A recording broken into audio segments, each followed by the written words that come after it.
Are you confident your OSHA 300 log entries are accurate under the new 2025 to 2026 rules?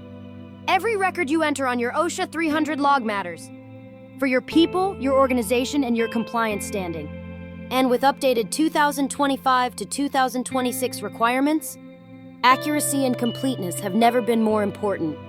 Most inaccuracies stem not from lack of effort, but from how tricky it can be to apply OSHA criteria to real-world situations. That's exactly what this webinar delivers.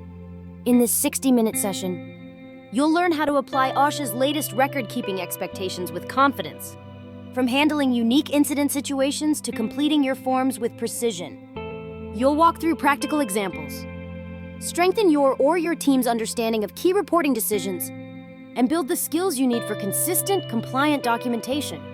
Be part of the session on February 12th, 2026 at 11:30 a.m. EST, presented by Matthew Burr. So, see you there.